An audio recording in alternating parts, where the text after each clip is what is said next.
الحمد لله الذي لم يلد ولم يولد ولم يكن له كفوا أحد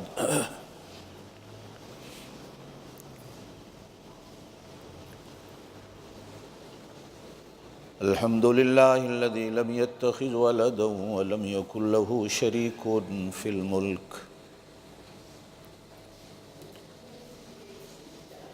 ولم يكن له ولي من الذل وكبره تكبيرا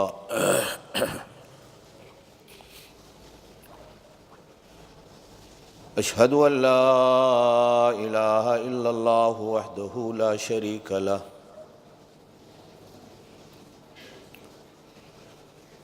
لا ضد له ولا ند له ولا مثل له ولا مثال له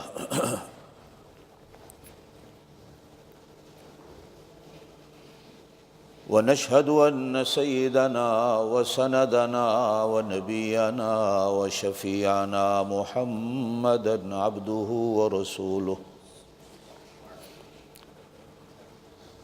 صلى الله عليه وعلى آله وأصحابه وبارك وسلم تسليمًا كثيرًا كثيرًا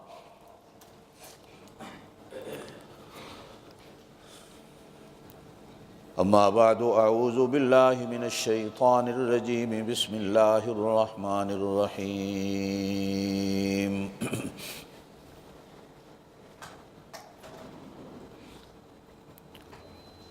وما محمد إلا رسول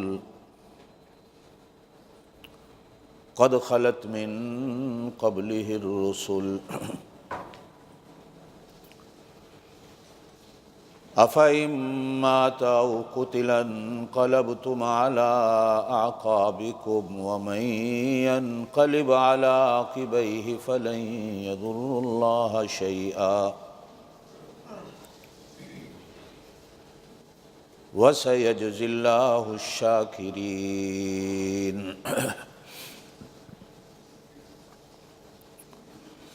صدق الله العلي العظيم وبلغنا رسوله النبي الكريم ونحن على ذلك لمن الشاهدين والشاكرين والحمد لله رب العالمين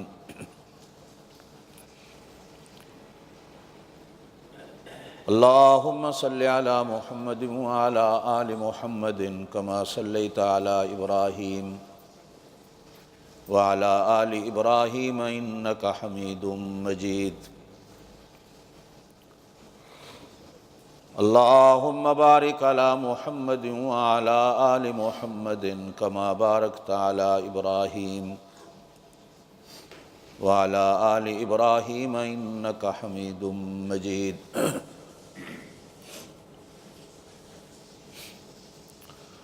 حمد و ثنا اسی ذات کی جو ہر قسم کی حمد و ثنا کے لائق اور قابل،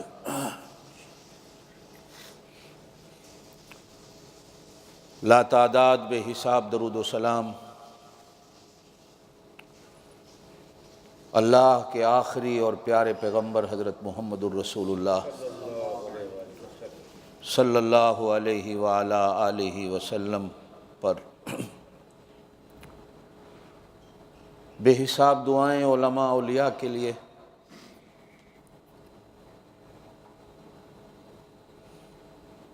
جن کی محنتوں کے سبب اللہ پاک نے ہمیں پورا دین نصیب فرمایا۔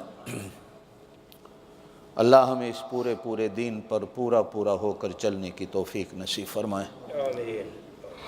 اللہ ہمیں موت بھی اسی دین پہ نصیب فرمائے۔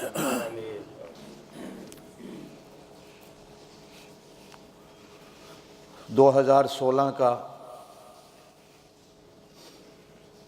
آج آخری جمعہ ہے۔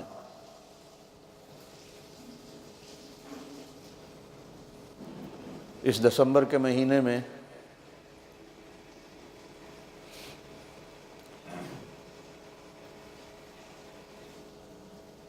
کرسمس کے نام پر بھی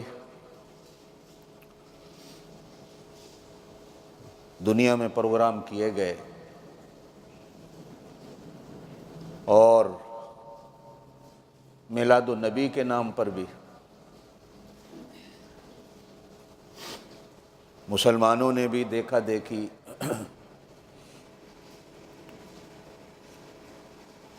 خوب پروگرام اور شور و غوغا کیا۔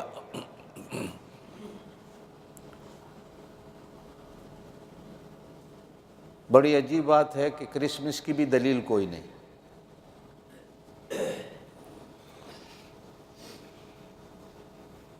کہ کیا 25 دسمبر حضرت عیسیٰ کی پیدائش کا دن ہے؟ نہیں۔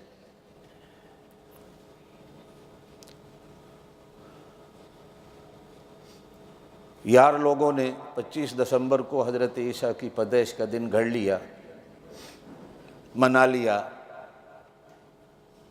بتیاں لگا لیں، چراغاں کر لیا، شرابیں پی لیں، عیاشیاں کر لیں، کرسمس ہو گئی۔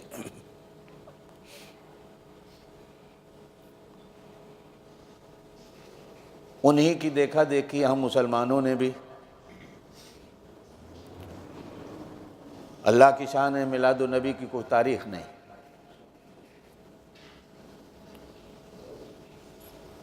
ہم نے بھی بتیاں لگائیں، جھنڈیاں لگائیں، چراغاں کیا۔ اب لگتا ایسا ہے کہ تھوڑے دنوں میں باقی بھی وہ کام جو کرسمس والے کرتے ہیں وہ میلاد والے بھی کرنا شروع کر دیں گے۔ اس لیے کہ جب کسی چیز کا سر اور پاؤں نہ ہو، جب کسی چیز کی کوئی دلیل نہ ہو، جب کسی چیز کا کوئی ثبوت نہ ہو،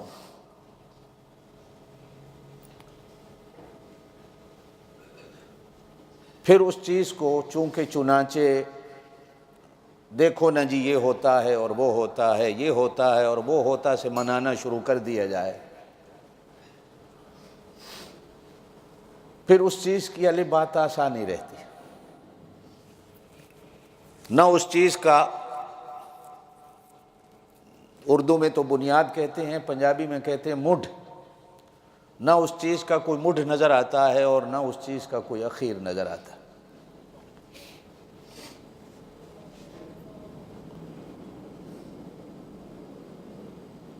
گزشتہ جمعہ بھی میں نے یہی بات کہی تھی۔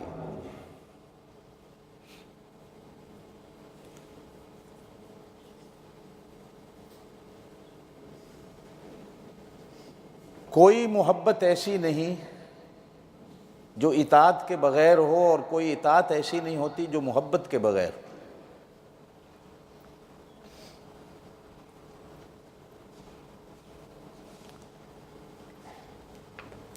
ہمارے اسلامی قانون میں وہ آپ کی ہو، میری ہو، ہمارے بچے کی ہو، آپ کے بچے کی ہو، کسی پیر فقیر کی ہو، کسی بزرگ کی ہو، کسی نبی کی ہو، برتھ ڈے کا کوئی تصور نہیں۔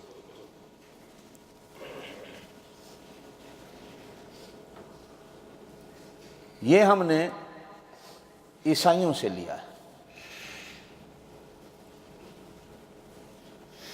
اسی طرح ایک اور بات میں کہوں کہ اسلام میں برسی کا بھی کوئی تصور نہیں، یہ ہم نے ہندو سے لیا ہے۔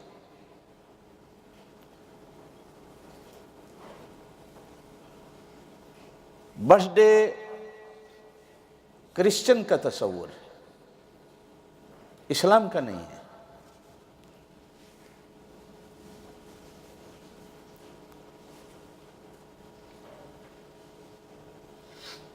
اسی طرح برسی ہندو کا تصور ہے، اسلام نے یہ تصور ہی نہیں دیا۔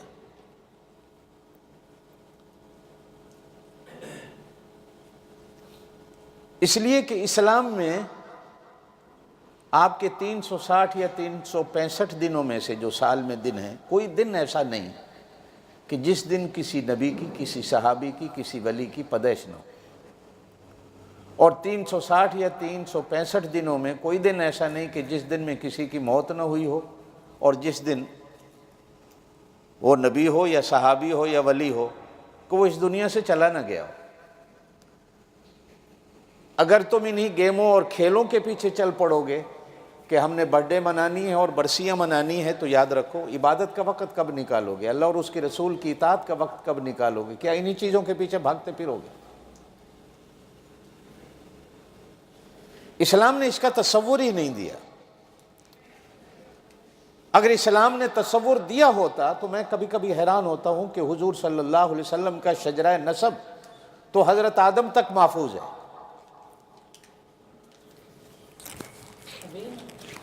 تمام تاریخ کی کتابوں میں آپ صلی اللہ علیہ وسلم کا شجرہ نسب عام طور پر ابراہیم علیہ السلام تک تو عام ہے، لیکن کچھ کتابوں میں آدم علیہ السلام تک کبھی آپ کا شجرہ نسب مل جاتا اور لوگوں کو یاد بھی ہے۔ اللہ صحت و تندرستی دے مولانا طارق جمیل صاحب کو آپ صلی اللہ علیہ وسلم تک کا شجرہ نسب حضرت آدم علیہ السلام تک کا پورا زبانی یاد ہے، اور عام طور پر وہ تقریروں میں سنا بھی دیا کرتے۔ یہ اللہ کی دین ہے، بڑی عجیب بات ہے۔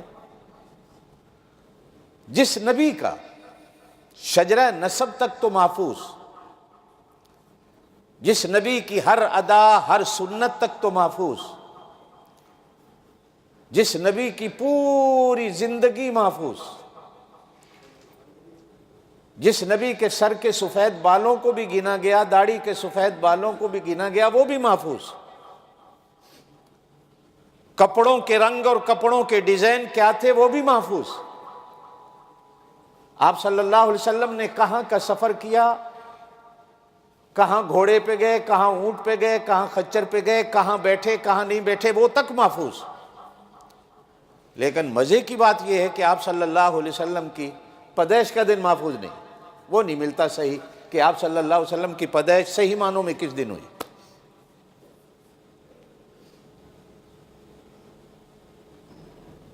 اللہ تعالیٰ نے لیلۃ القدر کو چھپا کے رکھا۔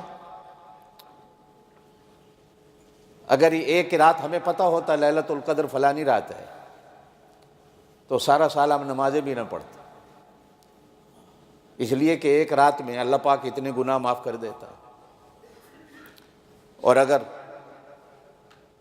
آپ صلی اللہ علیہ وسلم کی تاریخ کے دن کا پیدائش کی تاریخ پتہ ہوتی، دن کون سا ہے،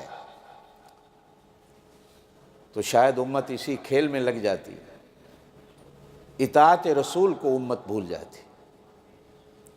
اس لیے اللہ پاک نے اس کو بھی چھپا کے رکھا، نہیں بتایا، کھوج ہے۔ کسی نے کہا 12 ربیع الاول ہے، کسی نے کہا 9 ربیع الاول ہے، کسی نے کہا 2 ربیع الاول ہے، کسی نے کہا 7 ربیع الاول ہے، کسی نے ربیع الاول کی اخیر بتائی، حتیٰ کہ بعد لکھنے والوں نے رجب کا مہینہ بھی لکھ دیا۔ یہ عجیب اللہ کی شان ہے کہ آپ صلی اللہ علیہ وسلم کی پیدائش کی تاریخ کو، اچھا دن سب نے لکھا ہے، سوموار کا تھا،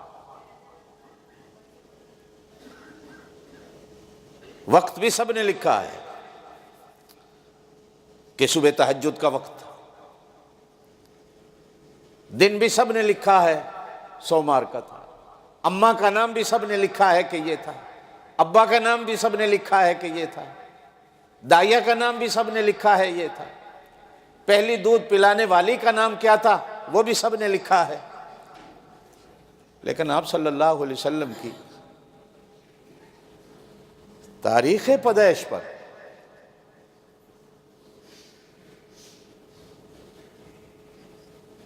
صحیح معنوں میں کوئی واضح تاریخ دلیل کے ساتھ وہ آج تک مہیا نہیں ہو سکی، آج تک نہیں مل سکی۔ ہاں تکا ہے، لگا ہوا ہے 12 ربیع الاول،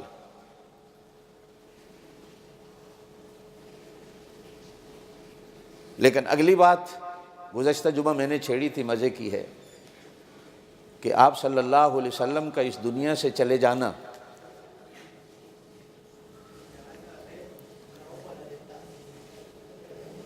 وہ تو 12 ربیع الاول ہے،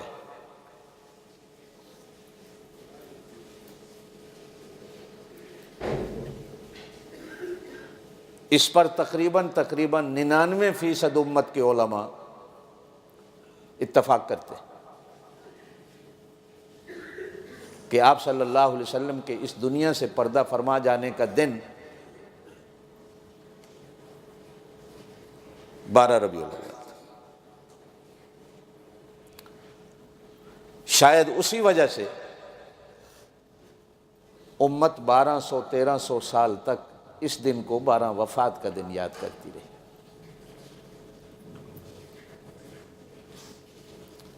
میلاد النبی، عید میلاد النبی، جشن عید میلاد النبی کا نام امت نے نہیں دیا۔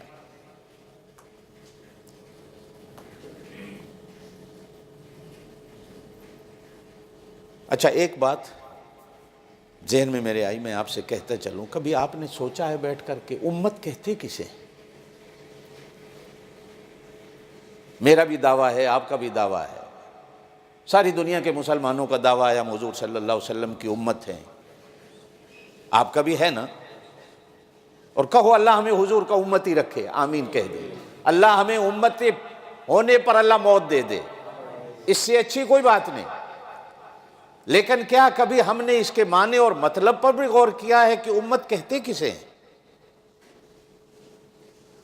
کیا کلمہ پڑھ لینے سے امتی بن جاتا ہے؟ نماز پڑھ لینے سے امتی بن جاتا ہے بندہ؟ حج کرنے سے امتی بن جاتا ہے؟ حج تو پہلے بھی لوگ کرتے رہے، نمازیں لوگ پہلے بھی پڑھتے رہے، کلمہ آپ کے یار دوست ہندو سکھ بھی آپ کو پڑھ کے سنا دیتے ہیں۔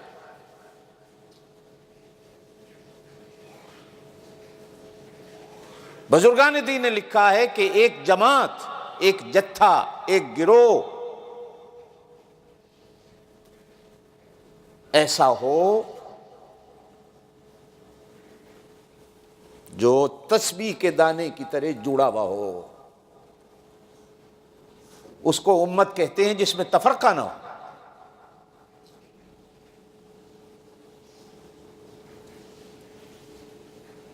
جس میں اپنی سوچ نہ ہو،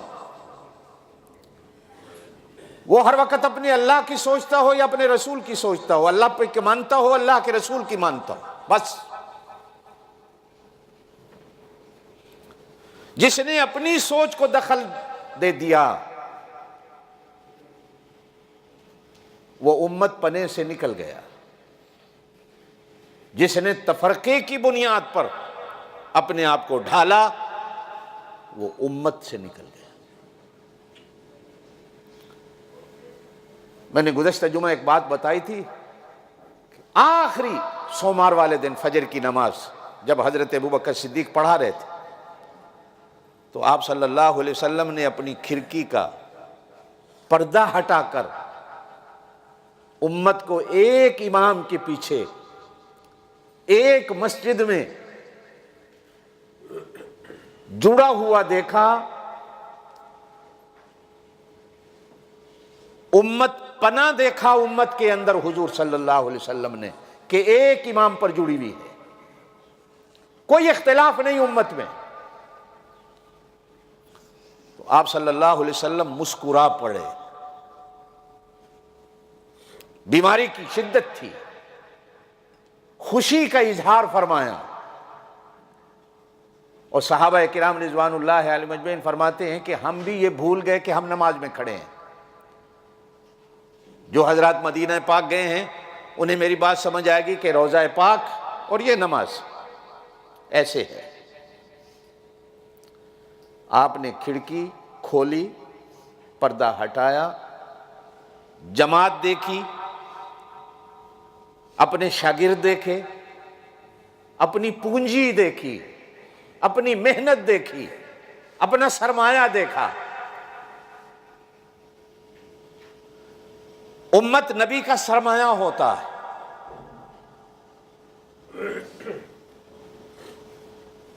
آپ کا اور میرا سرمایہ تو دولت ہوتی ہے، نبی کی پونجی اور نبی کا سرمایہ امت ہوتی۔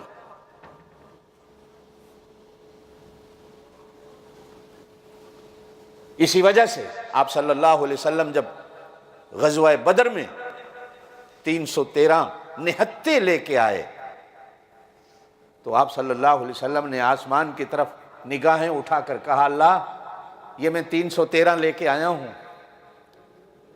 یہ میرا کل سرمایہ ہے، یہ میری پونجی ہے، یہ میری محنت ہے،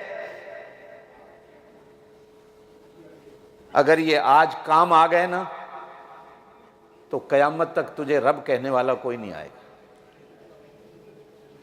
یہ میں ساری محنت اپنی زندگی کے لایا ہوں تیرے سامنے۔ امت نبی کی محنت ہوتی، ایک ذمہ دار بیج ڈالتا ہے، پانی لگاتا ہے، ہل چلاتا ہے، گوڑیاں دیتا ہے، ٹریکٹر چلتے ہیں، جب فصل پک کر تیار ہو جاتی ہے تو پنجابی زبان میں کہتے ہیں بننے تے کھلو کے، کنارے تے کھلو کے جب وہ اپنے کھیت کو دیکھتا ہے تو اس کا دل اتنا بڑا ہوتا ہے کہ میری محنت جو میں نے راتوں کو جاگ جاگ کے پانی لگایا،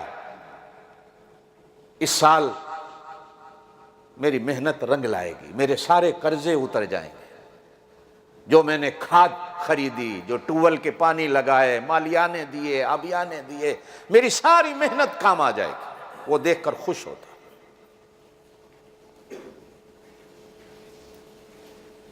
اسی طرح نبی اپنی محنت کو دیکھ کے خوش ہوتا، استاد اپنی محنت کو دیکھ کے خوش ہوتا۔ اور ایک بات آپ سے کہہ دوں، آمین کہہ دینا، جس باپ کی اولاد نیک ہو جائے تو وہ اپنی اولاد کو بھی دیکھ کے خوش ہوتا ہے کہ اللہ میری محنت کامیاب ہو گئی۔ اللہ سب کی اولادوں کو نیک کر دے۔ جانتے ہو نبی کو سب سے زیادہ پیار کس سے؟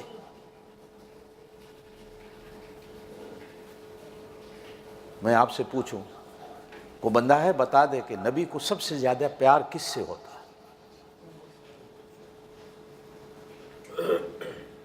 کوئی کہے گا حضرت علی سے، کوئی کہے گا حضرت فاطمہ سے، کوئی کہے گا حسنین کریمین سے، کوئی کہے گا حضرت عائشہ سے، کوئی کہے گا حضرت ابو بکر صدیق سے، کوئی کچھ کہے گا، کوئی کچھ کہے گا۔ میری بات ہمیشہ یاد رکھیے گا، نبی کو سب سے زیادہ اپنے مشن سے محبت ہوتی، اپنے کام سے محبت ہوتی۔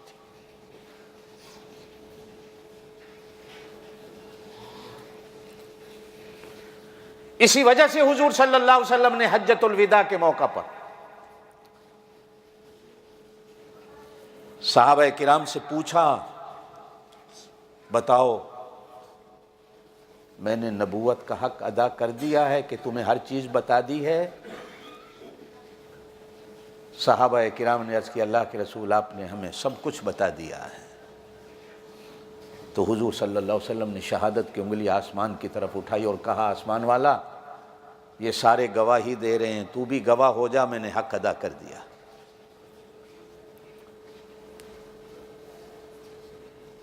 اس مشن کے لیے نبی وطن بھی چھوڑتا ہے، اس مشن کی کامیابی کے لیے نبی میدان کارزار میں بھی پہنچتا ہے، اس مشن کی کامیابی کے لیے نبی اپنی بھی قربانی دیتا ہے اور اپنے گھر والوں کی قربانیاں بھی دیتا ہے، اپنی جماعت کی قربانیاں بھی دیتا ہے، اپنے شاگردوں کی قربانیاں بھی دیتا ہے۔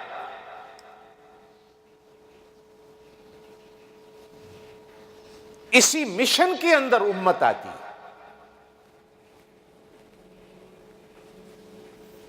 کہ نبی کا مشن کیا ہوتا ہے کہ میں ایک جماعت ایسی تیار کروں،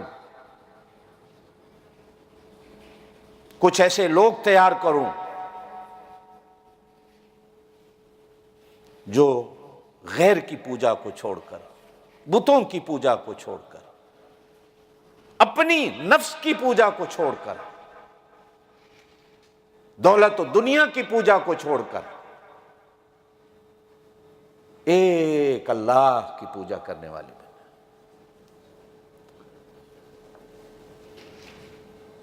نبی کے مشن کے جو آپشن ہوتے ہیں ان میں سب سے بڑا آپشن یہ ہوتا ہے کہ بندے کو غیر کی پوجا سے اٹھا کر ایک اللہ کے در پر سجدہ ریز کر دے نبی۔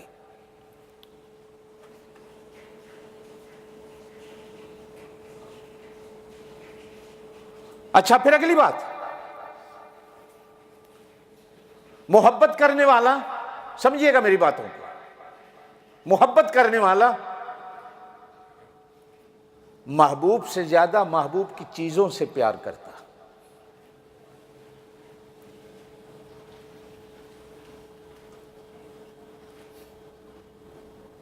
لوگوں نے دیکھا کہ مجنو ایک کتے کو چوم رہا ہے. کسی نے کہا مجنو میاں کتا ہے پلیت ہے اس کو چوم رہا ہے. کہنے لگا میری لیلا کی گلی سے ہو کے آیا,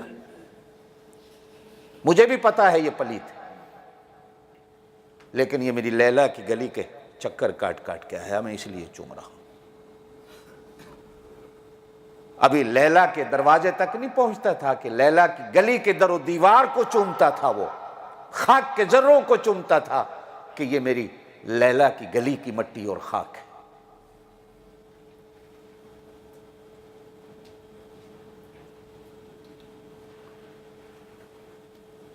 میرے دوستو, ناراض نہ ہونا, ناراض نہ ہونا. ہم جتنے بیٹھے ہیں ہم سارے حضور صلی اللہ علیہ وسلم سے محبت کا دعویٰ کرتے ہیں, اور اللہ ہمیں نصیب کر دے, آمین کہتے. لیکن کیا جن چیزوں سے حضور نے محبت کی ہم کرتے ہیں؟ یہ معیار ہے, یہ کسوٹی ہے. کبھی اکیلے بیٹھ کر سوچنا اس چیز کو. سننے میں دیکھنے میں ایک چھوٹی سی حدیث ہے, چھوٹا سا عمل ہے, چھوٹا سا کام ہے. توجہ دیجیے گا میری بات کی طرف. آپ صلی اللہ علیہ وسلم نے ارشاد فرمایا جو راستے سے کانٹا ہٹا دے, پتھر ہٹا دے, اللہ اس پر جنت کو واجب کر دیتا, یہ سوچ کر کے کسی کو تکلیف نہ ہو. کیا اس کا مطلب یہی ہے کہ میں پتھر ہٹا دوں, میں لوگوں کو راستے پہ تکلیف دیتا رہوں, میں ریڑھی لگا لوں, میں دکان لگا لوں, سامان لگا لوں, سڑکوں کو بند کر دوں, گلیوں کو بند کر دوں, اپنی گاڑی روڈ کے اندر کھڑی کر دوں؟ پھر آپ کہیں جی حدیث میں تو صرف پتھر ہٹانا ہے, میری ریڑھی ہٹانا تو نہیں ہے, میری گاڑی ہٹانا تو نہیں ہے.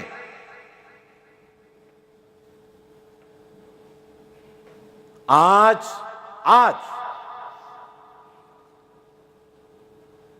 کسی آپ مسلمان ملک میں چلے جائیں, سڑکوں پہ آپ کو نہ تو زیبرا کراسنگ نظر آئے گی, گلیوں اور بازاروں میں وہ بھرمار ریڑھی والا بھی کھڑا ہے, ٹانگے والا بھی کھڑا ہے, کھوتا ریڑھی والا بھی کھڑا ہے, گدھا ریڑھی والا بھی کھڑا ہے.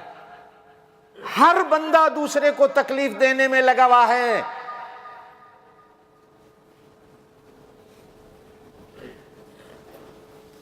پھر ہم کہتے ہیں کہ ہم حضور سے محبت کرتے ہیں.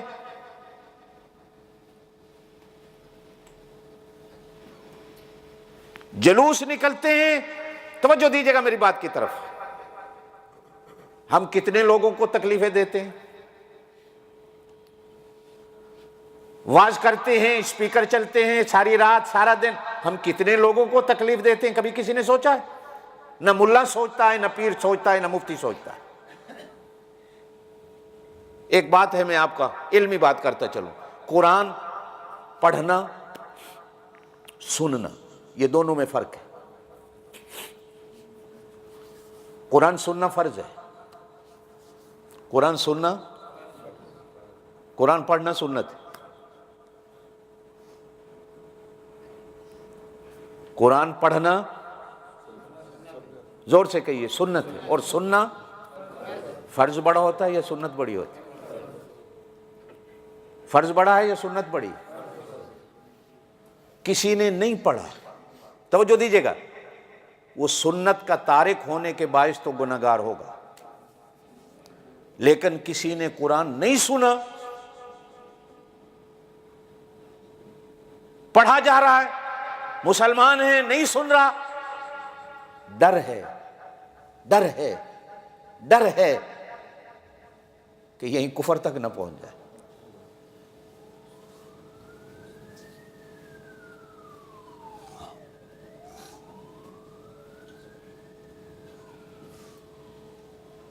نویں سپارے میں سورہ اعراف کی آخری آیت,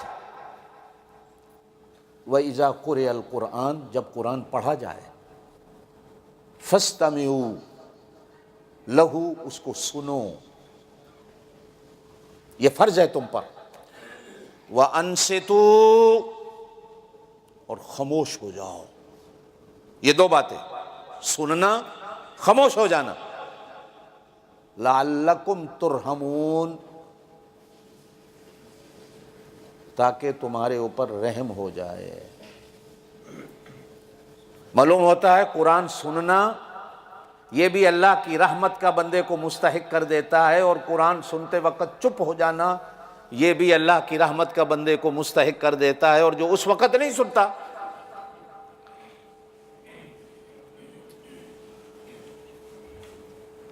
رات کو اسپیکر چل رہے ہیں، تقریریں ہو رہی ہیں، نعتیں پڑھی جا رہی ہیں، سب کچھ ہو رہا ہے، لیکن ایک پڑوس میں بندہ بیمار پڑا ہے، بچہ ہے وہ اسکول کی اسٹڈی کر رہا ہے، مریض ہے کوئی، اور تیسری چیز میاں بیوی پڑوس میں ہیں، وہ نہ جانے کس حالت میں ہیں۔ قرآن سننا فرض ہے۔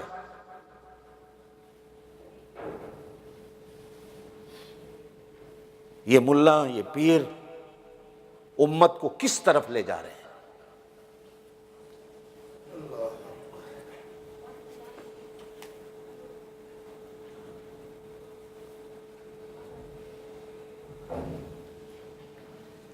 حضرت معاذ بن جبل، زور سے کہہ دو رضی اللہ تعالیٰ عنہ، عظیم صحابی ہیں، کئی دفعہ میں ان کی باتیں کر چکا ہوں۔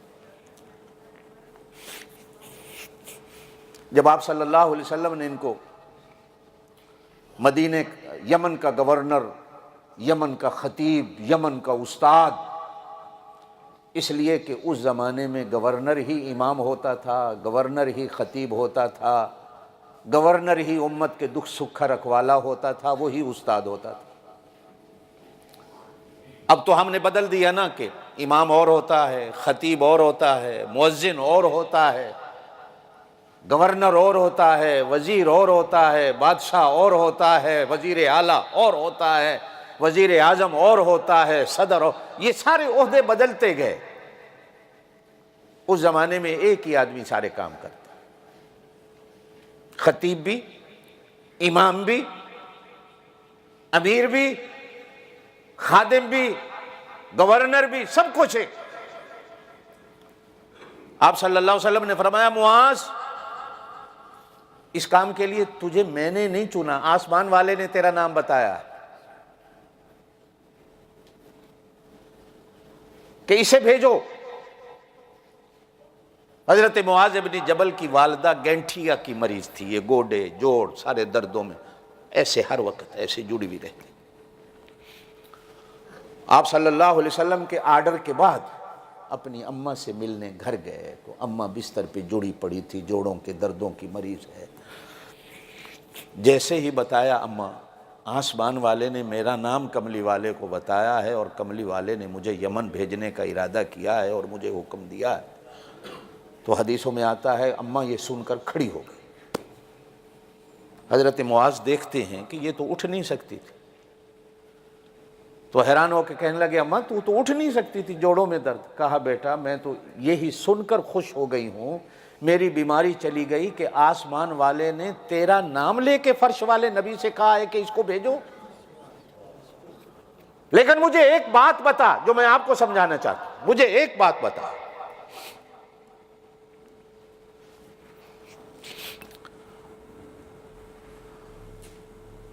اپنے اس نبی کو چھوڑ کے چلا جائے گا؟ تو چلا جائے گا؟ کہا اماں ایک ہے محبت اور ایک ہے حکم۔ محبت تو کہتی ہے کہ میں چھوڑ کے نہ جاؤں، لیکن حکم یہ کہتا ہے کہ جتنی بھی محبت ہو، جتنی بھی خدمت گزاری ہو، جتنی بھی تابعداری ہو، اس وقت یہ ہوتا ہے کہ حکم کے آگے سر کو جھکا دو۔ میں اللہ کے پاک نبی صلی اللہ علیہ وسلم کے حکم کو دیکھ رہا ہوں۔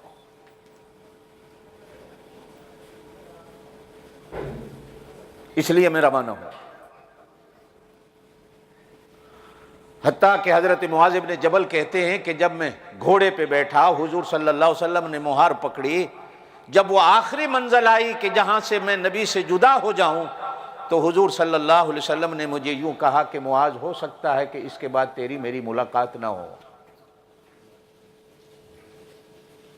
ہو سکتا ہے تو مسجد نبی میں آئے اور میں موجود نہ ہوں، میں عالم آخرت کا سفر کر چکا ہوں، لہٰذا دیکھ لے جس طرح تو نے مجھے دیکھنا ہے اور میں بھی تجھے دیکھ لوں، ہو سکتا ہے کہ پھر تیری میری ملاقات نہ ہو۔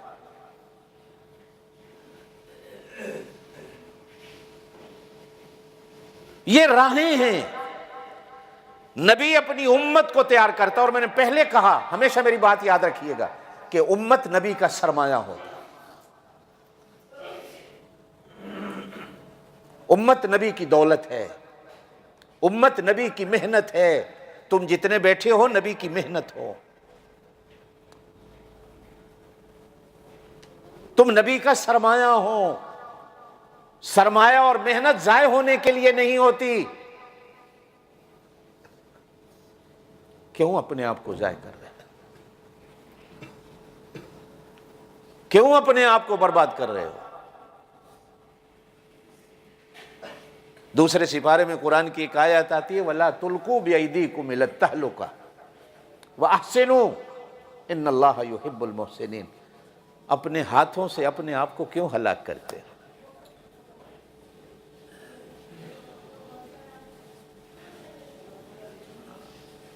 اپنے ہاتھوں سے اپنے آپ کو کیوں ہلاک کرتے ہیں؟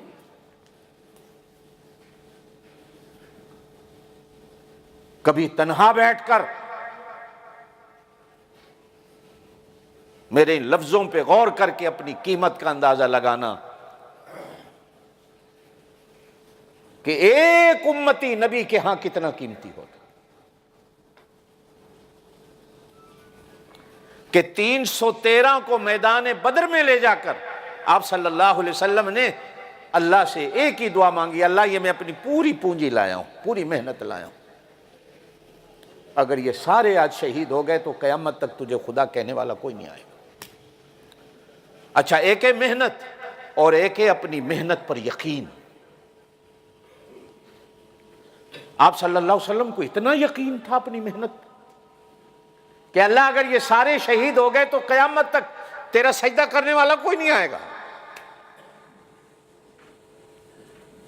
آج یہی امت، توجہ میری طرف رکھیں، افسوس ہوتا ہے، یہی امت کہتی ہے کہ یہ جو نبی کی محنت تھی نا، جن پر نبی کو اتنا مان تھا، نبی کو موت آتی گئی، یہ سارے کافر ہو گئے تھے،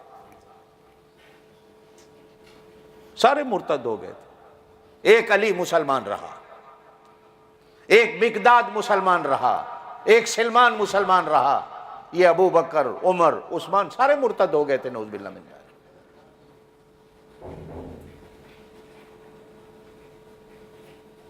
اگر نبی کی محنت اس طرح ضائع ہو جائے، توجہ رکھیے گا میری بات پر، کام آئیں گی آپ کو،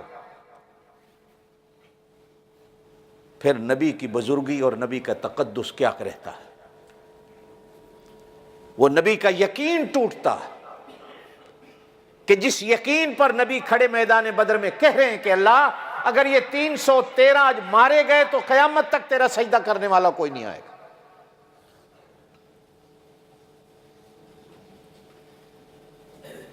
اتنا نبی کو یقین تھا۔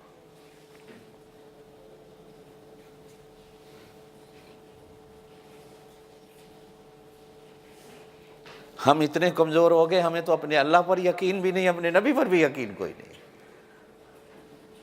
اپنے قرآن پر یقین کوئی نہیں، دین کے سچے ہونے پر یقین نہیں رہا، سب رسومات کے پیچھے بھاگے چلے جا رہے ہیں، جس کو دیکھا پکڑ لیا یہ دین، اس کو دیکھا بتی جل رہی ہے یہ دین، اس کو دیکھا جھنڈی لگی ہوئی ہے یہ دین، اس کو دیکھا بڑی بلڈنگ ہے یہ دین، بڑی داڑھی والا دیکھا پیچھے چل پڑے یہ بزرگ، لمبے جبے والا دیکھا پیچھے چل پڑے یہ پیر، لمبی زلفوں والا دیکھا پیچھے چل پڑے یہ بڑا بزرگ، ننگا دیکھا پیچھے چل پڑے، آدھے کپڑے والا دیکھا پیچھے چل پڑے، جبکہ نبی اپنی امت کو اپنا سرمایہ کہتا ہے، اور ہم ایسا سرمایہ بن گئے کہ جس کو دیکھا چمکنے والی چیز ہے اسی کے پیچھے چل پڑے۔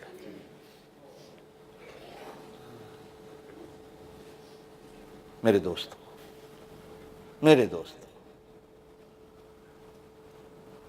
بے شک میں اپنی بات پہ آتا ہوں، نبی کی زندگی میں عام بندہ چھوڑ دیجئے، دوسرے انبیاء کی زندگی میں بھی اور میرے نبی کی زندگی میں بھی زمین و آسمان کا فرق ہے۔ جس طرح مقام و مرتبے کا فرق ہے، اسی طرح زندگی میں فرق ہے۔ میرے نبی کے مقام میں اور صحابہ کرام سارے ایک طرف ہو جائیں تو میرے پاک نبی کی جوتی کے تقدس کے برابر نہیں، اتنا فرق ہے۔ سارے اولیاء، سارے علماء مل جائیں تو ایک صحابی کی جوتی کے پیروں سے اڑنے والی خاک کا مقابلہ نہیں ہے، اتنا فرق ہے۔ آپ اور میں تو کسی بھی گنتی میں آنے والے نہیں ہیں کہ ہم کہاں تک پہنچے، کہاں تک پہنچے، کہاں تک پہنچے۔ آقا تیری معراج کہ تو لوح و قلم تک پہنچا، یہ میری معراج کہ میں تیرے قدم تک پہنچا۔ یہ میری معراج ہے کہ اللہ مجھے مدینے تک بھی لے جائے، میں اس مٹی کو دیکھ لوں کہ جس مٹی پر میرے پاک نبی کے قدم لگے۔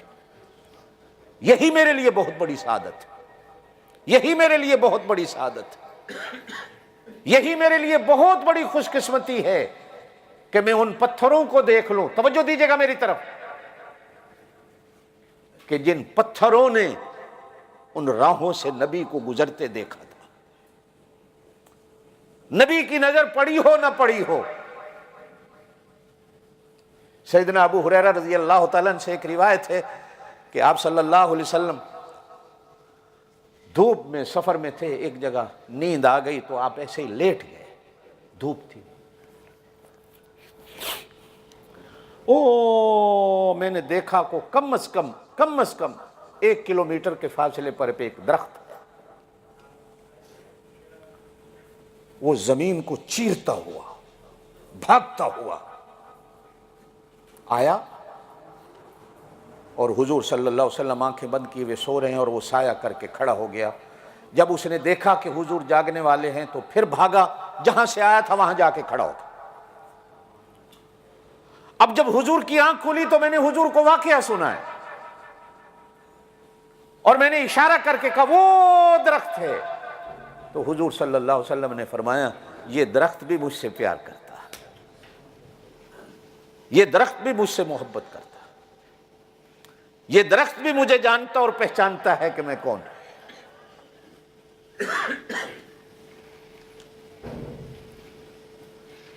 ہم کلمہ پڑھنے والے نبی کا آج تک اپنے نبی کا مقام نہیں جان سکے، ہم اسی پہ لڑ رہے ہیں۔ کوئی کہتا ہے نبی نور تھے، کوئی کہتا ہے نبی بشر تھے، کوئی کہتا ہے نبی میرے جیسے تھے، کوئی کہتے تو اس جیسا ہے، کوئی ہم نبی کے نام پر لڑ رہے ہیں، یا محمد لکھنا ہے محمد لکھنا ہے، یا رسول اللہ لکھنا ہے رسول اللہ لکھنا ہے، میلاد منانی ہے نہیں منانی ہے، جھنڈا لگانا ہے نہیں لگانا ہے، بتیاں لگانی ہیں، ہم اسی پہ لڑ رہے ہیں۔ 1400 سال ہو گئے، آج تک امت کو پتہ ہی نہیں چلا، آج تک۔ وہ ایک گاتا گاتا مر گیا، وہ کہتا تھا اللہ ہی جانے کون بشر ہے، اللہ ہی جانے کون بشر ہے، اللہ۔ آج تک امت کو یہ بھی نہیں پتہ چلا بشر تھے کہ نور تھے۔ آج تک ہمیں یہ نہیں پتہ چلا کہ ہمارے مقام، ہمارے نبی کا مقام کیا تھا۔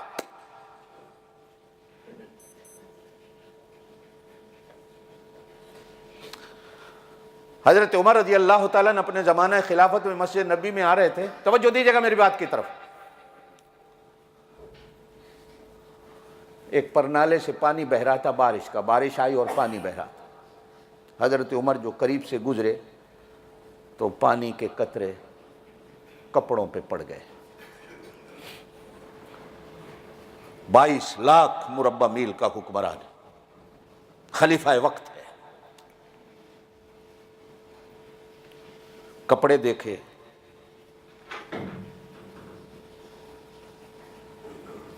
پولیس کو بلایا، پرنالہ اتار دو، پرنالہ اتار دیا گیا۔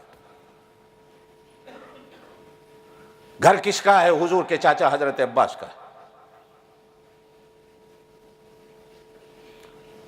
حضرت عباس رضی اللہ عنہما اس وقت نہیں تھے، شام کو گھر واپس آئے تو دیکھا پرنالہ کس نے اتارا؟ خلیفہ وقت نے اتارا۔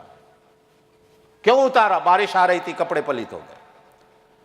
جا کے قاضی کی عدالت میں حضرت عمر پر کیس کر دیا کہ میرے گھر کا پرنالہ اتارا۔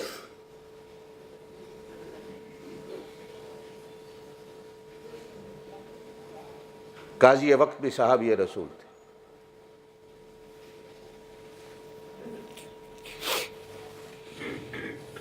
توجہ ہے میری بات کی طرف. قاضی وقت نے امیر المومنین کو عدالت میں طلب کر لیا.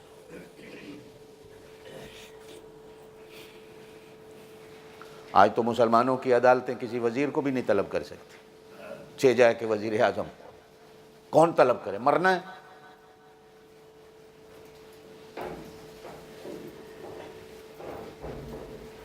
دعویٰ تو ہمارے ہاں سب میں ہے مسلمانی کا،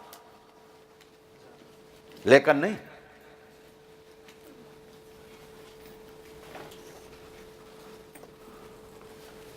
آپ نے پرنالہ کیوں اتارا؟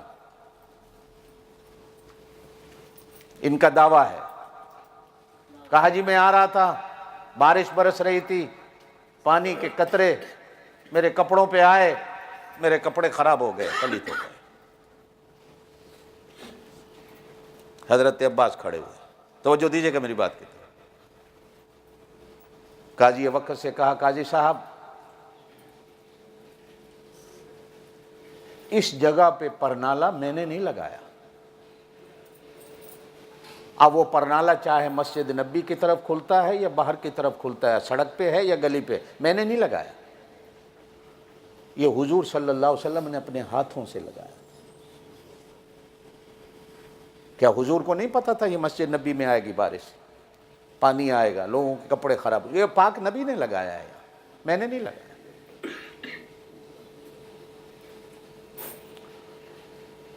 حضرت عمر کانپ گئے کہ پاک نبی نے لگایا.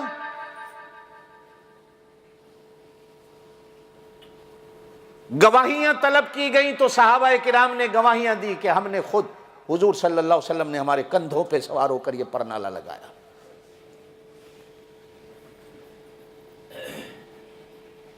اب قاضی وقت نے خود امیر المومنین سے پوچھا آپ کی سزا کیا ہو کہ حضور صلی اللہ علیہ وسلم کے ہاتھوں کا لگایا ہوا پرنالہ آپ نے کیوں اتارا؟ کس نے آپ کو یہ اختیار دیا؟ پرنالہ معمولی چیز ہے. آپ اور میں تو نبی کی سنتوں کو کاٹ رہے ہیں، یہ کبھی ہم نے اس پہ غور نہیں کیا. پرنالہ معمولی چیز ہے. ہاں نبی کے ہاتھوں سے لگا ہوا ہے اس لیے شان والا ہو گیا. تو امیر المومنین نے قاضی وقت کے سامنے کہا کہ میری سزا یہ ہے کہ میں خود اپنے ہاتھوں سے پرنالہ اسی جگہ پہ لگاؤں گا جہاں نبی نے لگایا تھا. مسجد نبی میں آئے اور اعلان کرایا کہ مدینے کی گلیوں میں منادی کر دو، عمر سے اتنی بڑی غلطی ہو گئی، آج وہ اس کی تلافی خود اپنے ہاتھوں سے کرے گا.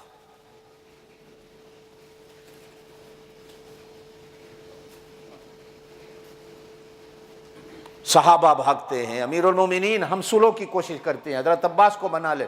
کہا نہیں، نبی کے کام کے اندر نہیں.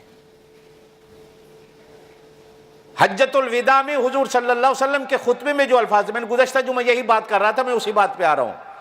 ترکت فیکم امرین لن تضلوا ما تمسکتم بہما کتاب اللہ و سنتی.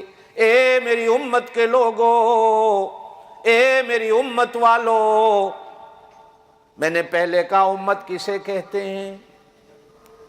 کلمہ پڑھنے سے بندہ امتی نہیں بنتا، نمازیں پڑھنے سے بندہ امتی نہیں بنتا، حج کرنے سے امتی نہیں بنتا، قسمیں کھانے سے امتی نہیں بنتا، داڑیاں پگڑیاں رکھنے باندھنے سے بندہ امتی نہیں بنتا. حضور صلی اللہ علیہ وسلم نے مانا کیا امت وہ ہے جس کے اندر جوڑ ہو، تفرقہ نہ ہو، اختلاف نہ ہو. اللہ کی بات آ گئی سر جھک گیا، اللہ کے رسول کی بات آ گئی سر جھک گیا. سورہ حجرات 26واں سپارہ اللہ پاک پہلی آیت میں حکم دیتے ہیں، یا ایھا الذین آمنو، اے ایمان والو، لا تقدموا بین یدی اللہ ورسولہ، کبھی بھی اللہ اور اس کے رسول سے آگے نہ ہونا. نہ اللہ کا حکم آخری حکم، نبی کی بات تابعداری کی بات، اللہ کا حکم فرض ہو گیا، نبی کی بات سنت ہو گئی، فرض بھی تیرے اوپر ضروری ہو گیا، سنت بھی تیرے اوپر ضروری ہو گئی۔ فرض ادا کر لے، سنت ادا نہ کرے، نبی سے تعلق کوئی نہیں، سنت کو ادا کرے، فرض کو چھوڑ دے، خدا سے تعلق کوئی نہیں۔ قل ان کنتم تحبون اللہ فاتبعونی یحببکم اللہ۔ اعلان ہو رہا ہے مدینے والو، آؤ، عمر سے غلطی ہو گئی، عمر آج اس غلطی کی تلافی کر رہا ہے۔ حضرت عمر رضی اللہ تعالیٰ جھکے ہوئے ہیں، حضرت عباس سے کہتے ہیں میرے کندھوں پہ سوار ہو کر یہ پرنالہ اسی جگہ لگاؤ جس جگہ پہ میرے پاک نبی نے لگایا تھا، کہیں ایسا نہ ہو کہ نبی کو میں منہ دکھانے کے قابل نہ ہوں کہ میں نے نبی کی لگائی ہوئی چیز کو اکھاڑ کے پھینک دیا۔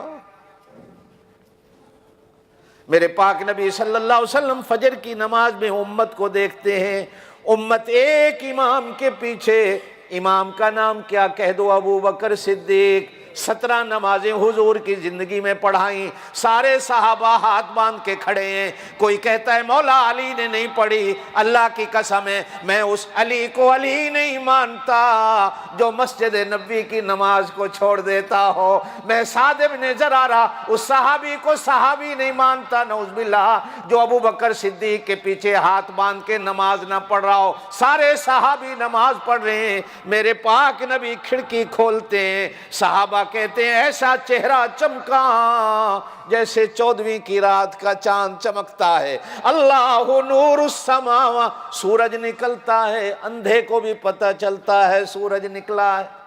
اس لیے قربان جاؤں اللہ کے قرآن پر، اللہ قرآن میں کہتے ہیں یا ایھا النبیو، اے میرا نبی، انا ارسلناک شاہدا ومبشرا ونذیرا وداعیا الی اللہ باذنہ وسراجا منیرا۔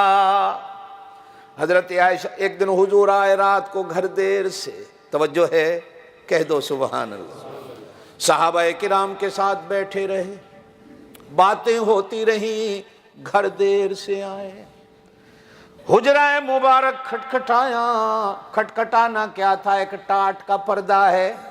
حضرت عائشہ کہتی ہیں میں انتظار بھی ہوں، جیسے ہی حضور اندر آئے میرے اندھیرے گھر میں روشنی آ گئی۔ عربی کا ایک شعر پڑھتی ہیں، لنا شمس وللہ فاک شمس شمسی خیر من شمس السماء۔ او لوگو، ایک آسمان کا سورج ہے، ایک میرا سورج ہے، توجہ ہے، لنا شمس، ایک ہمارا سورج ہے، وللہ فاک شمس، ایک آسمان کا سورج ہے۔ اب ان دونوں میں فرق کرو۔ حضرت عائشہ کہتی ہیں میرا سورج اس سورج سے لاکھ درجے اچھا ہے۔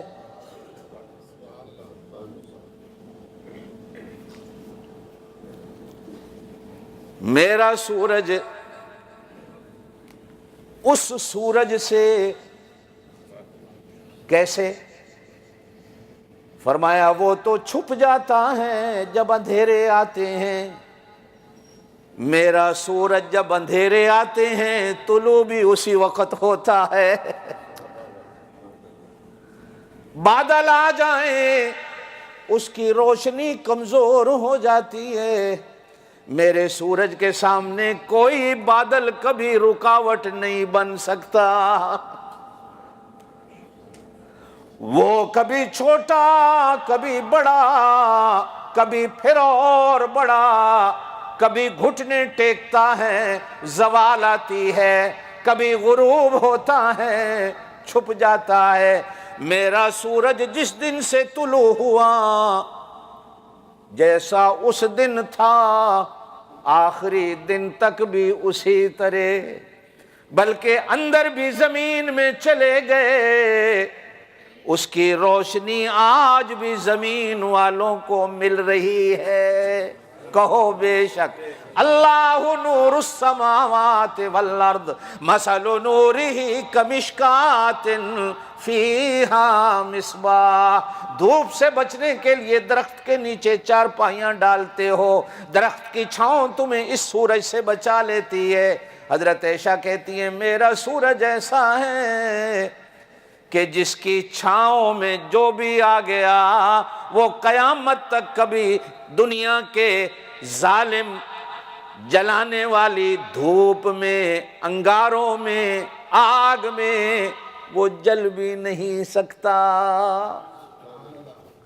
میرے پاک نبی کھڑکی کھولتے ہیں، حالانکہ صحابہ، کعبہ ادھر ہے، حضور کا حجرہ ادھر ہے، منہ صحابہ کا ادھر تھا، حجرہ ادھر ہے، کھڑکی ادھر سے کھلتی، منہ ادھر ہے۔ ایسی لائٹ پڑی، ایسی روشنی پڑی کہ صحابہ کرام بھول گئے ہم نماز میں کعبے کی طرح منہ کر کے کھڑے ہیں، انہوں نے رخ ادھر کر لیا۔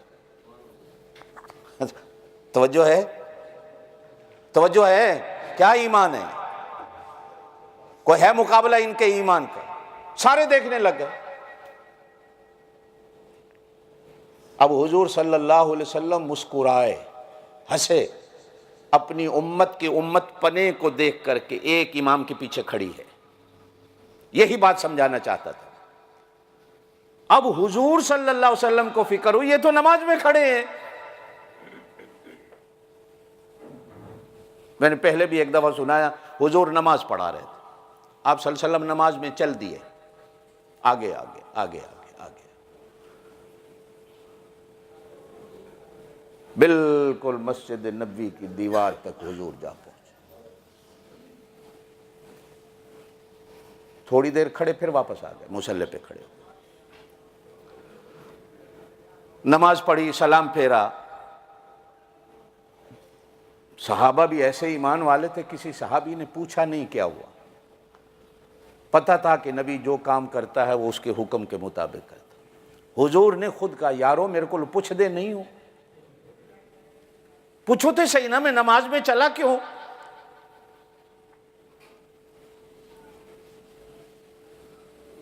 ہائے ایمان بنا ہوا تھا، ایمان بنا ہوا تھا، نبی نے محنت کی ہوئی تھی اس ایمان پر، سرمایہ تھے صحابہ نبی کے، دولت تھے صحابہ نبی کے، پونجی تھے صحابہ نبی کی۔ سارے بول اٹھے اللہ جانے اللہ دا رسول جانے۔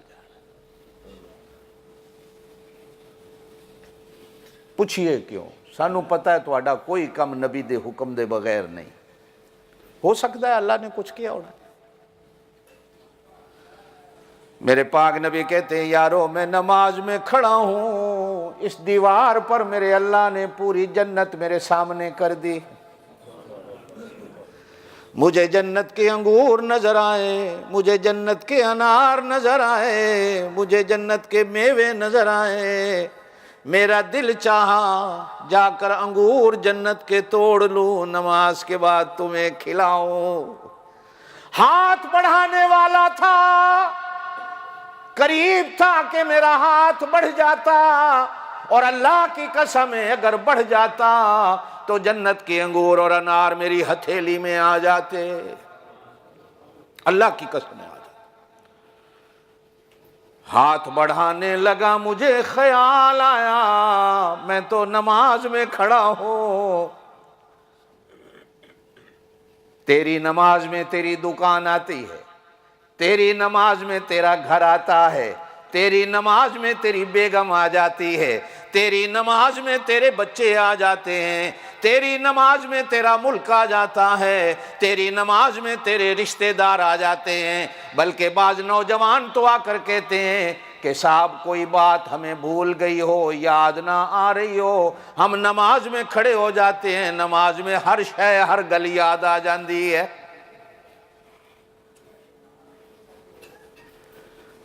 نماز با جماعت ہوئی، ایک آدمی اس وقت آیا جب جماعت ہو گئی، جوتے اتارنے لگا، چیخ نکال کے کہتا ہے ہائے آج میری جماعت کی نماز چلی گئی۔ ایک جماعت کا نمازی پیچھے مڑ کے کہتا ہے او لالا کیوں افسوس کرتا ہے، کیا ہوا؟ کہا میری نماز چلی گئی، اتنا دکھ ہوا تیری نماز چلی گئی۔ کہتا دکھ نماز کا نہیں، پہلے نماز میں کھڑا ہوتا تھا، ساری دکان کا حساب بھی نماز میں کر لیتا تھا، کتنی آمدن ہوئی، کتنے پیسے گئے، کتنا ادھار گیا، کتنا، اور نماز پڑھ کے جا کر دکان پر پھر آدھا گھنٹہ بیٹھ کر حساب کرنا پڑے گا، کتنی بوڑھی ہوئی، کتنا آیا، کتنا۔ ہماری تو نماز یہ ہے۔ اور صدقے جاؤں پاک نبی کے نماز، وہ اللہ پاک نے جنت پوری سامنے کر دی۔ دیکھو، دعا کر اللہ تیری میری نماز بھی ایسی کر دے۔ آمین زور سے کہہ دے۔ میرے پاک نبی کھڑکی کھولتے ہیں۔ اچھا، اس وقت کھڑکیاں بھی کتنی ساری تھیں۔ حضرت عباس کے گھر میں بھی کھڑکی تھی، حضرت علی کے گھر میں بھی کھڑکی تھی، ایسے تھی مسجد نبی، ایسے سب نے کھڑکیاں بنائی ہوئی تھیں، اسی کے اندر سے مسجد میں آ جائیں۔ اس دن فجر کی نماز میں جب حضور نے اپنی امت کو دیکھا تو کہا آج کے بعد یہ ساری کھڑکیاں بند کر دو، ایک کھڑکی میری کھلی رہے گی اور ایک کھڑکی میرے یار ابو بکر صدیق کی، وہ جو سامنے گھر ہے، وہ کھلی رہے گی۔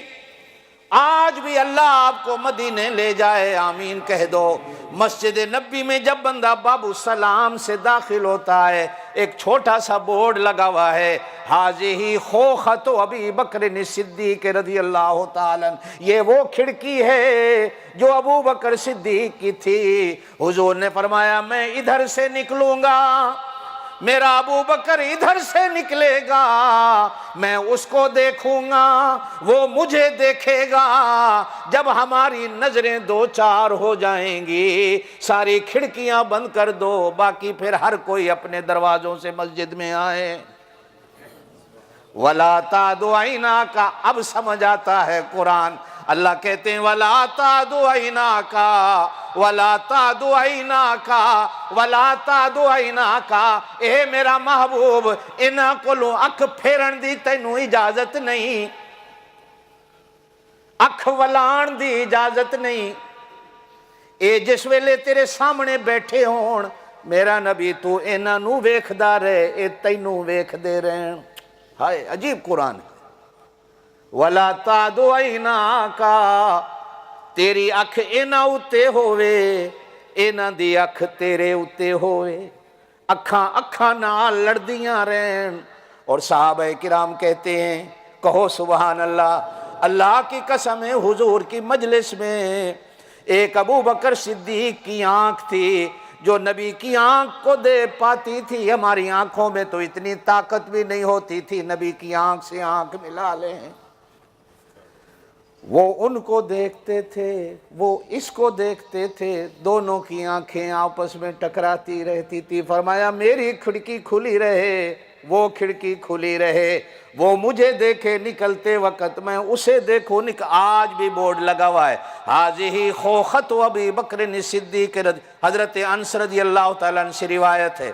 ایک دن مذاق میں بیٹھے، میں نے حضور سے پوچھا یا رسول اللہ، زور سے کو صلی اللہ، موت تو آنی ہے، موت آپ کو بھی آئے گی، آپ بتائیں ہم آپ کے مرنے کے بعد کیا کریں گے؟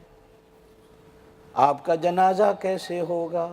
آپ کو غسل کیسے دیں گے؟ کون دے گا؟ جنازے کا طریقہ کیا ہوگا؟ حضرت انس تو مذاق میں پوچھتے ہیں، حضور صلی اللہ علیہ وسلم کہتے ہیں ہاں مرنا حق ہے، کل نفس ذائقۃ الموت۔ قرآن کہتا ہے وما محمد الا رسول قد خلت من قبلہ الرسل، ان سے پہلے بھی کتنے رسول آئے، سب کو موت آ گئی۔ افإماتا او قتلا، اگر نبی کو موت آ گئی یا نبی قتل ہو گیا، انقلبتم علی اعقابکم، تم اپنی ایڑیوں پہ کھڑے کھڑے پھر جاؤ گے۔ وَمَن يَنْقَلِبْ، جو پھر گیا، فَلَن يَضُرُّ اللَّهَ شَيْئًا، اللہ کا تو کچھ نقصان نہیں کرے گا، اپنا نقصان کرے گا، اپنا نقصان کرے گا۔ حضور نے فرمایا مجھے غسل دے کے کفن دے کے مجھے رکھ کے چلے جانا اکیلا. تیرے میرے لیے مسئلہ کہ میت کو اکیلے نہ چھوڑو. نبی کہتے ہیں مجھے اکیلے چھوڑ دینا. فرمایا سب سے پہلے جبریل آئے گا میرا جنازہ پڑھنے، میکائیل آئے گا، اسرافیل آئے گا، عزرائیل آئے گا، زمین و آسمان کے سارے فرشتے آئیں گے. کوئی فرشتہ ایسا نہیں جو میرے جنازے پہ نہیں آئے گا. اب سوال پیدا ہوتا ہے نبی کا جنازہ کون پڑھائے گا؟ نبی کا امام تو ہو کوئی نہیں سکتا، نبی سارے جہانوں کا امام خود ہوتا ہے. میرا نبی تو نبیوں کا امام کہو بے شک، میرا رسول تو رسولوں کا امام کہو بے شک، یہ امت امتوں کی امام کہو بے شک، قرآن تیرا ساری کتابوں کا امام کہو بے شک. میرا نبی نبیوں کا امام، میرا رسول رسولوں کا امام، امام الاولین والآخرین، امام النبیین، امام الرسل، میرے پاک نبی سب کے امام ہیں. اب ایک ایک فرشتے آتے ہیں. حضور صلی اللہ علیہ وسلم نے فرمایا جب فرشتے فارغ ہو جائیں پھر میرا یار ابو بکر آئے، عمر آئے، عثمان آئے، علی آئے، پھر میرے یار آئے. جب یہ فارغ ہو جائیں پھر میرے انصار آئیں، یہ فارغ ہو جائیں پھر میرے مہاجرین آئیں، مہاجرین فارغ ہو جائیں پھر بچے آئیں، بچے فارغ ہو جائیں پھر عورتیں آئیں. یا رسول اللہ امام کون بنے گا؟ فرمایا نبی کا امام کوئی نہیں ہوتا، سارے میرے حجرے میں آ کر میرے اوپر درود پڑھتے جانا، گزرتے جانا، یہی تمہاری دعا ہوگی. حضرت عباس کہتے ہیں حضور صلی اللہ علیہ وسلم نے جب آخری سانس دیے، میں، علی، فضیل ابن عباس، قسم ابن عباس حضور کے غسل کے لیے تیار ہوئے. نبی کو غسل دیں. ایک بار پوچھا تھا یا رسول اللہ موت حق ہے، آپ کو بھی موت آئے گی، آپ کو غسل کس پانی سے دیں؟ کیا زمزم کا پانی منگائیں گے؟ بیر روحا کا پانی منگائیں گے؟ کہاں کا پانی ہو ہمیں بتا دیں، کون سا کنواں ہو جس کنویں کے پانی سے آپ کو غسل دیا جائے. آج بھی مدینے میں وہ کنواں موجود ہے جس کو بیر غرس بولتے ہیں. میرے پاک نبی صلی اللہ علیہ وسلم ایک بار جا کر اس کنویں کے پانی سے نہاتے ہیں. باغ سلمان فارسی کے قریب وہ کنواں ہے. میں نے کئی بار اس کی زیارت کی ہے، اللہ آپ کو بھی اس کی زیارت نصیب کر دے. میرے پاک نبی نہانے بیٹھے، پانی بڑا ٹھنڈا لگا، بڑا میٹھا لگا. فرمایا میرے یارو مجھے موت آ جائے تو مجھے اس کنویں کے پانی سے غسل دینا. صحابہ دوڑے گئے، اس کنویں کا پانی لائے، اس کنویں کے پانی میں بیری کے پتے ڈالے، پانی کو گرم کیا، اس پانی سے پاک نبی کو غسل دیا جانے لگا. حضرت فضیل ابن عباس کہتے ہیں ہم سوچنے لگ گئے حضور کے کپڑے اتاریں کہ نہیں اتاریں، غسل کیسے دیں. اتنے میں ہم سارے بے ہوش ہو گئے. ایک غیب سے آواز آئی، میرا نبی پیدا بھی ہوا تھا تو کسی کو کپڑے اتارنے کی اجازت نہیں دی، میرا نبی کپڑے پہنے پہنے پیدا ہوا. اب میرا نبی اس دنیا سے جا رہا ہے، کسی کو بھی میرے نبی کے کپڑے اتارنے کی اجازت نہیں. کپڑے پہنے پہنے میرے نبی کو غسل دو. میرے نبی کی بے پردگی پیدائش میں نہیں ہو سکی تو آج موت کے بعد میں اپنے نبی کو بھی بے پردہ نہیں ہونے دے. زندگی رہی تو باقی باتیں آئندہ. وآخر دعوانا الحمدللہ رب العالمین.